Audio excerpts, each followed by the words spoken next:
Have you ever felt that no matter how well-reasoned your arguments are, there are people who just don't take you seriously? Most people believe respect is earned by shouting the loudest, but the truth is, power isn't in the volume of your voice, but in the precision of your words. Imagine walking into a meeting, a family argument, or even a casual conversation, and with a single sentence making everyone listen and respect you without having to lift a finger.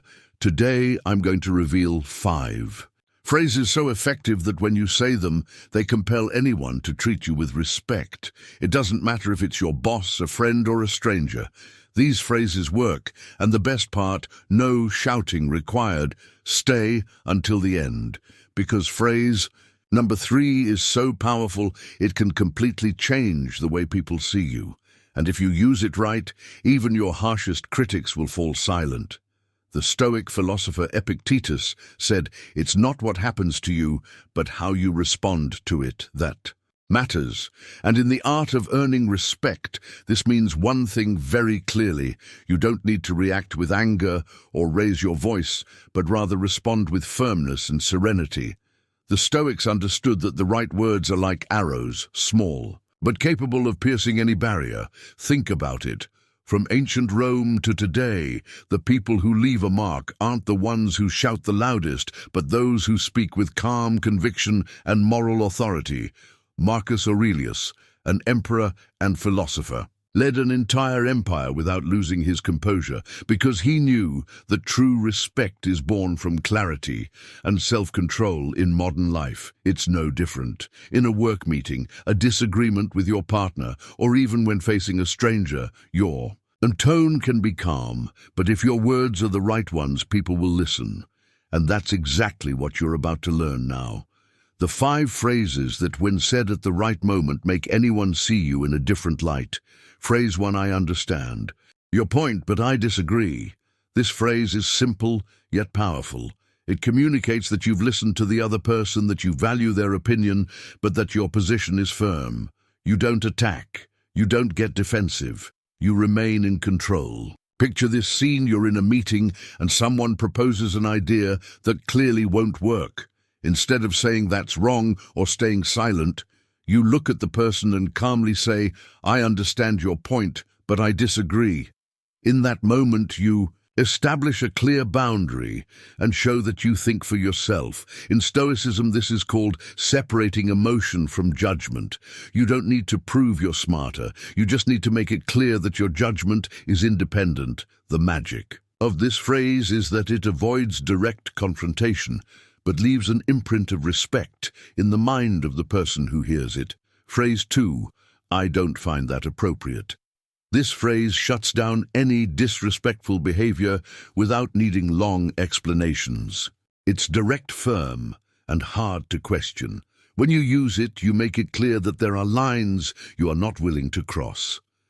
Imagine that in the middle of a conversation, someone makes an offensive comment or a bad joke.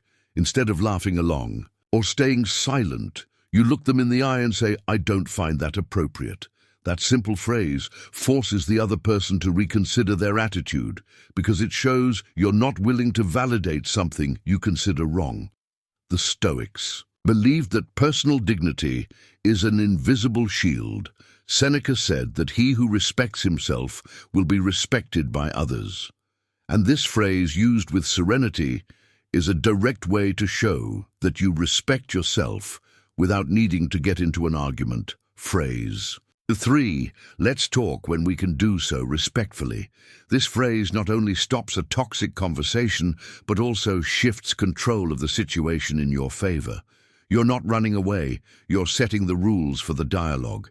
Imagine someone is speaking to you aggressively, interrupting you or raising their voice. Instead of matching their tone, you take a breath. Stay calm and say, let's talk when we can do so respectfully. In that instant, the dynamic changes. The other person is forced to reconsider their behavior because you've made it clear that you won't accept an interaction based on disrespect. In Stoic terms, this is pure self-mastery. Epictetus taught that you can't control the actions of others, but you can control your response. And here your response not only protects your peace, but also teaches the other person how they should treat you. The impact of this phrase is so significant that the first time you use it, you'll notice an immediate silence and, curiously, more attention to your words. Phrase 4. I'd prefer not to continue this conversation. This phrase is like locking a door. It conveys that you've decided not to invest any more energy in something that adds no value. It's not about running away, it's about choosing where to focus your attention. Imagine you're arguing with someone who is only trying to provoke you or win out of pride. You can feel the conversation getting tangled and leading nowhere. At that moment, you look at them calmly and say, I'd prefer not to continue this conversation. With those words, you regain control, end the tension, and demonstrate that your peace is worth more than having the last word. Marcus Aurelius wrote, "The best revenge is to be unlike him who performed the injury." This phrase is the modern application of that principle. You don't fall into the same game, and that makes you stronger in the eyes of others. Phrase 5. That's your opinion, and I respect it, but I don't share it. This phrase combines two powerful elements: courtesy and firmness. You acknowledge the other person's stance, but assert your own without asking for permission or starting an unnecessary conflict.